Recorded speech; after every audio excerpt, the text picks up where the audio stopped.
movie footage used in any of the Slasher Scotty videos, including the body count, the rankings, and the top 10 videos, are entirely owned by the copyright holders. Slasher Scotty makes no claim of ownership and simply uses the footage for purposes of education, commentary, and criticism under the Fair Use Act.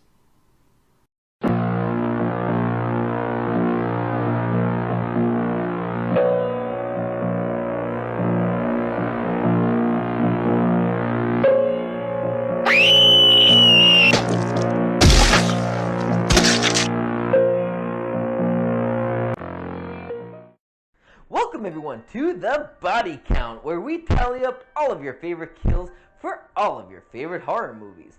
I am your host, Slasher Scotty, and before we go into what this week's episode is all about, I just would like to say that this episode of The Body Count is being sponsored by the Fairy Squad Princesses, a preteen book series by author Marcus Motra. I get it, it's not horror-based, but they are today's amazing sponsors, so show your appreciation and pick up your copy on Amazon today.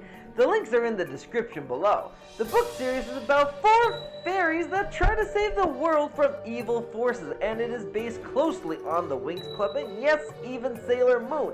Order your copy of all 3 books, with the 4th one set to release later this year. Now that we covered all of the sponsors for this episode of The Body Count will be covering Halloween 6, The Curse of Michael Myers. Halloween 6, The Curse of Michael Myers is the last story in the arc about the Curse of Thorn. It is also the last film in the Jamie Lloyd timeline of the franchise. It dives heavily into the mythology of Michael Myers and what exactly makes him evil and why this Curse of Thorn is so important to the evil behind Michael Myers. Before we start tallying up the bodies of Michael, I must first explain that the subtitle of this film, it was dubbed The Curse of Michael Myers as a joke on the production of the making of the film, but by it being ultimately a curse, and thus they slapped the subtitle The Curse of Michael Myers, and in the end, it just made sense for the film and was kind of catchy for the franchise. Also, for this episode of The Body Count, we will be using the theatrical version, not the producer's cut, which is different from the theatrical release of this film. Maybe in the future we'll do an episode of The Body Count on the producer's cut, but as of now, it'll just be the theatrical version that we'll be covering. And one last note, I'll be using this sound when there are flashing lights to be shown to help people who suffer from epilepsy, as this film has a slew of flashing lights throughout this film. But now, who is ready to count some bodies? I know I sure as hell am, and I know you sure as hell are. So let's go and see how many bodies Michael has taken this go-around in Haddonfield.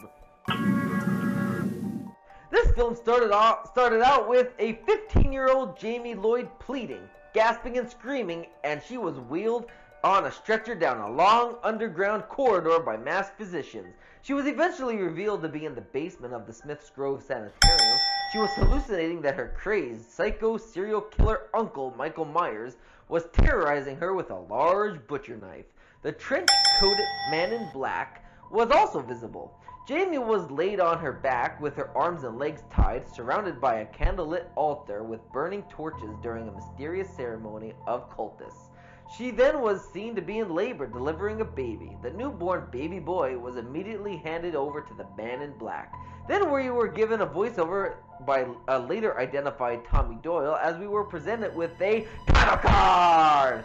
Since the previous film, the Man in Black, over the previous 6 years, had kidnapped and cared for both Michael Myers and Jamie Lloyd, during which she was impregnated by an unknown man.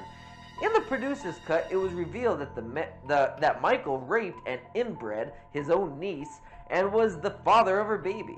On Halloween Eve in 1995, she delivered a male baby marked on its stomach in blood with the rune symbol and was used on the altar in a ritual. Later that night, Jamie was rescued by Nurse Mary and aided in an escape to save her baby. Jamie feared that she wouldn't be allowed to keep the baby. When Mary left her at the exit, masked Michael Myers grabbed Mary by the throat, choked her, picked her up, and impaled the back of her skull into a protruding, sharp metal spike high on the wall, adding Mary as our first victim of this episode to the body count. With Michael in pursuit, Jamie fled to a nearby road where she took the driver's seat of a vacated truck. The angry, drunken truck driver yelled at her. Michael caught up to them and ended up violently twisting around and snapping the neck of this motorist, adding him to the body count. She then drove off in the stolen truck into a rainy, thundery night. In Haddonfield, Illinois, the old Myers home had been sold by Strode Realty to the Strode family. The young boy Danny Strode, who slept in Michael Myers' bedroom, was experiencing nightmares of a knife-wielding voice man. He was comforted by his single mother, Kara, who is the cousin of Laurie Strode. The broadcast of a WKNB radio show called Back Talk, which was hosted by shock jock Barry Sims, was airing a special Halloween edition of its show on Halloween Eve. Sims announced that their next night's show would be broadcast live from Haddonfield at the Halloween Harvest Fair, where Halloween had been banned since 1989. Living directly across the street from the Strode house on the second floor of a boarding house is a grown-up Tommy Doyle, who was using a camera telephoto lens to spy on the Strodes. What a creeper! 25-year-old Tommy phoned the talk radio show explaining how he saw Michael Myers when he was 8 years old. He considered himself one of the lucky ones. The just very much retired Dr. Loomis, Michael's psychiatrist, was also listening into the show in his isolated country home. He was joined by Dr. Terrence Wynn, an old friend and colleague, for a drink. You remember Dr. Wynn, don't ya? He had a small scene on Michael not knowing how to drive in the original 1978 film. That Dr. Wynn, yeah? Me neither. Wynn stressed that he had chosen Loomis to return to Smith's Grove Sanitarium. Loomis refused, claiming that he had buried the ghosts in a manuscript. Jamie drove up to the local bus depot as she listened in on the broadcast over the PA system inside the darkened and empty terminal. Another female caller from Haddonfield Junior College spoke about a planned Halloween rally and the radio broadcast on the campus to revitalize the town after 6 years of banned celebrations. From the depot payphone, Jamie called the 1-800-YOU-SUCK number to the radio station, and as Loomis and Tommy both listened, they heard Jamie weeping and warning of Myers' imminent return. She asked for help mentioning Dr. Loomis by name. She was unfortunately as only a wacko by Barry. Jamie's uncle relentlessly pursued her into the bus depot's bathroom, outside to her truck, and then followed her in a stolen van. After running her off the road near an old barn in the Haddonfield area where she crashed the truck into a pile of pumpkins, he followed her into the barn, grabbed her by the neck, and impaled her stomach through the spikes of a corn thresher. He pushed her further onto the spikes as she gurgled and choked to death before his eyes. She muttered her final words to him as, "You can't have the baby, Michael," before he activated the thresher's controls, causing the thresher to rip Jamie's insides apart, adding Jamie to the body count. Michael then only found the baby's blanket inside the stolen truck. Now, maybe the good time, I guess, to mention this, okay? Daniel Harris didn't return for the role of Jamie due to a number of things. The studio and Daniel couldn't come to terms on an appropriate payment for her part in the film, and also because Daniel didn't believe Jamie, who survived 2 films, should be killed so easily and early on in the film. The producer stated that Jamie was going to die in the film, where she did, and refused Daniel's services. Hence why we ended up with actress J.C. Brandy in the role of Jamie Lloyd for this film. The next day, it is Halloween in Haddonfield. We are introduced to all of the members of the troubling and dysfunctional Strode family, including the struggling single mother and red-haired college student Kara Strode, along with her 6-year-old son Danny, who had both returned to live with her parents in the household after being away for 5 years. Kara's parents included a caring mother named Deborah and an extremely abusive father named John, who ends up calling Danny a bastard boy. He hates Kara for some unknown reason. He believed she had brought bad luck to the household. Also, there was Kara's teenage brother named Tim, Danny's uncle, who was dating his girlfriend named Beth. Beth lived across the hall from Tommy Doyle in the boarding house across the street from the Strode house. The boarding house is managed by the elderly and hard-of-hearing lady Mrs. Blankenship. Meanwhile, Tommy Doyle listened intently to his reel-to-reel tape recording of Jamie's radio interview and figured out that the call came from the bus depot. Blood droppings from the payphone booth led to the downstairs restroom where he found Jamie's crying baby in the wooden cabinet. Wait, what? How did that baby survive in such poor conditions by being stowed away in a cabinet, probably full of feces and malnourished? I get wanting to protect him from Michael, but still, if no one found the baby would be as good as dead. Tommy then took the infant with him so he can protect and care for him. The imaginative young Danny Strode had drawn a prophetic picture of the Strode's mommy, uncle, grandpa, and grandma, each of them having bloody knives sticking out of them in a picture as they stood next to a black object named Thorn. In the Haddonfield Memorial Hospital's emergency room, Tommy was carrying Jamie's baby when he ran into Dr. Loomis and introduced himself. Fun fact, this part of the film most people are confused as to why Dr. Loomis is at the hospital, but it is because Jamie was found in the producer's cut surviving her attack from Michael Myers. Tommy corrected his misconception about Jamie being the last of the Myers bloodline now that Michael had come home. Loomis was told about the Strodes that are now living in the Myers house. Tommy took the baby into his care for protective safekeeping from harm and named him Stephen. When Deborah was in the Strode home struggling with a malfunctioning washing machine in the basement, she suspected that someone was in the house, but it turned out just to be Dr. Loomis. He claimed that he wanted to help the family. He warned her of the violent force inside of the serial killer that contaminated his soul. He then reassured her that he would return to his childhood home as it was sacred to him due to all the memories that are there. Loomis's tale terrified Deborah with his rantings about the haunting house and all of the terrible things that had happened there, and she understood that the reason why her husband's brother couldn't sell the house and why they were living there. As she expressed her fears to her husband on the phone, she then prepared to vacate the home, all while being stalked by Michael Myers. Myers then added Deborah Strode to the body count by hacking her up in the backyard with the hatchet, splattering her blood onto the freshly hung laundry that was on the clothesline. Suspecting that the entire Strode family was in danger from Michael, Tommy befriended Danny and led him and Kara back to his boarding house room for safety. Although she thought he was crazy, she became more convinced of his sincerity when she saw that the evidence of his years of collected newspaper clippings about Myers and the murders.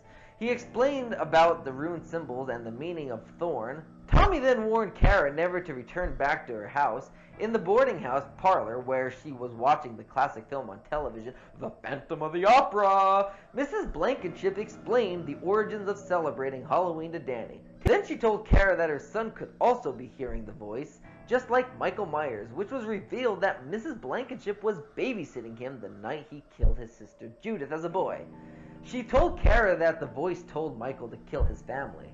She was implying that Danny, who could also hear a voice, was the next child to be cursed with the thorn if Michael succeeded in killing his entire family. John Strode returned home to an empty house. Suddenly the lights inexplicably extinguished and he laughingly pondered that it must be the boogeyman. He went to the basement to investigate, as any dumb horror movie character would do, to see why the power is out, and he found bloody sheets inside the loud chugging and leaking washing machine.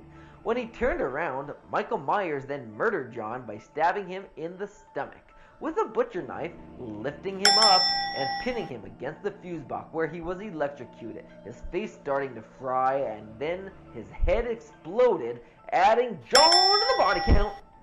At the Halloween Harvest Fair, Beth was interviewed by DJ Barry Sims in front of the crowd. After Beth becomes quite assertive, DJ Barry Sims asked him if Beth is this riled up in the sack, quoted as saying, "I bet she wears crotchless panties and barks like a dog." The role of Barry Sims was written to be portrayed by Howard Stern, but Stern declined the offer and they ended up with a different actor. If you closely listen to the dialogue written for the role of Barry Sims, it was quite obvious that this role was actually written for Howard Stern himself. I mean, also, fun fact I have to say is that the character Barry Sims was named after Bob Sims, the boyfriend of Linda in the original 1978 film. Maybe there is some relation between the two characters that was never spoken about, huh? Tim was surprised to learn that he lived in the notorious Myers house, once occupied by the most brutal mass murderer in history. As a publicity stunt, Sims promised to move the Shockfest show to the Myers house. Barry walks to his vehicle, gets inside, and as he's prepared to drive to the Myers house, he was knifed in the chest from behind and was added to the body count. A little girl was under the tree saying that it was raining red. Mommy, it's raining red. It turns out that it was actually Barry's corpse, and he was wrapped in lights and strung up in the tree. Tim and Beth are now back at Tim's house, otherwise known as the Myers house, and Barry no-showed due to being dead and all. Beth then spooked by Tim by recreating the night of the initial murder. They then kissed in the darkened house and then proceeded to make love in Kara's bed while surrounded by candles. After showering and then standing in front of a foggy mirror, Tim had his throat slit with a butcher knife, adding him to the body count. Kara, looking through Tommy's spying camera, sees Beth in her bedroom, from Mrs. Blankenship's house, of course. She then is on the phone with Beth and warns her that someone is behind her. Myers comes up from behind and adds Beth to the body count by repeatedly stabbing her in the back with a knife. Kara then looks down and sees Danny entering the Myers house. Kara races over to the Myers house, and upon entrance, she witnesses her son going up the stairs into the darkness where Myers is lurking. Kara brandishes a fireplace poker and creeps upstairs after Danny. She discovers Tim and Beth's bloody corpses in her bed and then finds Danny in the opposite room. Kara also finds the corpse of her mother, which drops down from a door in the ceiling. She and Danny flee from Myers, with Danny running downstairs while Kara stays upstairs to fend off Michael. She manages to strike Michael in the head with a fireplace poker and sends him tumbling down the stairs. As Kara goes back downstairs to retrieve Danny, Michael comes to life and breaks Kara's ankle. She manages to hit him in the arm with the poker, and Kara and Danny run out of the house and back to the Blankenship's house, where several masked men then appear. The man in black is also there, and it is revealed to be Dr. Wynn. He calls Danny over, who sits on his lap. Tommy and Loomis are grabbed, and Kara tries to escape by jumping out of a window after being cornered by cult members and Mrs. Blankenship, who is also revealed to be a part of the cult. Loomis and Tommy are drugged as Kara's knocked out after her jump. Tommy and Loomis awaken after being drugged and find everyone gone, including Kara. They then go to Smith's Grove Sanitarium, where they know Wynn has taken everyone. Tommy and Loomis then split up. Loomis confronts Wynn, who credits him for first discovering Michael's evil. He states how Jamie's baby represents a new cycle of it after multiple failures and wants Loomis to join in on his efforts, entering into a dawn of a new age. Loomis calls Wynn out on his evil scheme and is knocked unconscious. Meanwhile, Tommy searches for Kara and the two children and finds Michael prowling the hallways too. We see a sanitarium patient already having been knifed by Myers in the stomach, spooking Tommy, and she says in an angry tone, "How does it feel to be damned?" She then dies and is added to the body count. Tommy then finds Kara locked in a room ahead towards the exit and grabs a fire extinguisher and starts beating on the doorknob with the fire extinguisher. But Michael, now realizing that he was being exploited and used against his will for personal gain by the doctors, interrupts the procedure by walking in with a surgical machete in hand and promptly murders Dr. Wynn, Dr. Bonham, Dawn, Mrs. Blankenship, and 4 unknown doctors, adding a total of 8 victims to the body count. We're going to include 4 of those doctors to the body count being unknown genders. However, as you have noticed, I included Dawn, who is the secretary of Dr. Wynn, and Mrs. Blankenship to the list, even though they weren't confirmed to have been the doctors for the procedure. I am going to be going by theories I have researched when writing the script for this episode of The Body Count, and that is that Mrs. Blankenship and Dawn were among Dr. Wynn, Dr. Bonham, and 4 unidentified doctors as the doctors to have been performing the surgical procedure. Whether this is a fact or not, it's just theories that I'm going to go with based on the producer's cut of who is the cult members during the entirely different ending of the film. There were others involved with the cult in the producer's cut, but they won't be added to the list. When Tommy closed the gate door on the doctor, he was begging for help. Michael grabs his this doctor's head and begins to push his head with tremendous force through the gate door, adding him to the body count. Michael breaks into the room and Tommy comes out from hiding holding Steven and walks up to him and says that Michael has won. He then said that Steven is his. As he hands over Steven, Michael reaches for the baby. However, he hears the real baby crying off to his left, but Tommy, in response, stabbed a cluster of large hypodermic needles that is filled with corrosive chemicals and tranquilizers in him. Michael then turns his head towards Danny and locks eyes onto him. Dr. Loomis aids Kara's, Danny's, and Steven's escape in an elevator while Tommy takes care of Michael so he can't try to stop them from escaping. As Tommy sat in the driver's seat of the red Jeep with Steven, Kara, and Danny, he asked Loomis to come with them. Dr. Loomis says in response with a cracking smile that he has some business to attend to at the sanitarium. In the final scene, chains are heard rattling while the camera pans down to Michael's mask that is lying on the floor of the lab room with a needle next to it, with Loomis being heard screaming in the background, which will have us officially putting Dr. Sam Loomis on the body count due to the passing of Dr. Loomis actor Donald Pleasance during post-production of this film. Halloween 6, The Curse of Michael Myers, concludes the story arc of not just the Curse of Thorn storyline, but also the storyline Michael has with both Jamie and Dr. Loomis, due to the impending real-life death of Dr. Loomis actor Donald Pleasance. Is Michael's last hurrah of the storyline his best yet with the number of bodies he has taken? Let's find out at the numbers.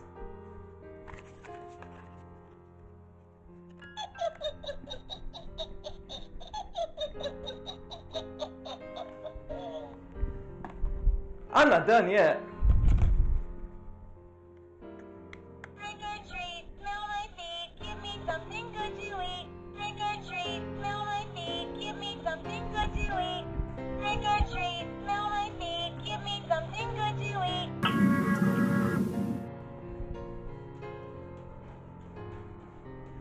Halloween 6, The Curse of Michael Myers was released on September 29, 1995 and it starred Donald Pleasance, Paul Stephen Rudd, Marianne Hagan, Ken Darby, Bradford English, Keith Bogart, Mariah O'Brien, Mitchell Ryan, J.C. Brandy, Devin Gardner, and George P. Wilbur. There were a total of 19 deaths in the theatrical release of Halloween 6, The Curse of Michael Myers, with 8 of them being males, 7 of them being females, and 4 of them being unidentified genders. This gives us a 3-way pie chart splitting the genders between males, females, and unidentified genders. The Slasher Scotty Gold Ribbon for Coolest Kill goes to John Strode, because that head explosion while foaming and frothing at the mouth and being electrocuted was just too badass not to give it this honorable ribbon. The Slasher Scotty Silver Ribbon for Lamest Kill would have to go to the sanitarium patient because we didn't even really see her get stabbed by Michael before she spooked Tommy. And then, she succumbed to her, to her wounds. But anyways, that's it for this. But don't forget to subscribe to my channel as there will be plenty of videos to come, including interviews with celebrity guests, as well as some more rankings videos, top 10s, the SSN, otherwise known as Slasher Scotty News, and of course the Body Count, where we'll be diving right into a special edition of the Body Count. Let me explain, okay? I'm sorry, okay? I'm very sorry. Earlier in this episode, I stated that we may cover the producer's cut of the film on the Body Count, at a later date, and I wasn't sure when. Well, I kind of told a little white lie, because next week's episode of the Body Count, we are going to be covering the producer's cut of Halloween 6, The Curse of Michael Myers, where we'll be discussing the change in deaths, as well as all of the scenes that were left out of this episode because they weren't in the theatrical release of the film. So until next time, I'm Slasher Scotty, and this has been the Body Count. Be good people.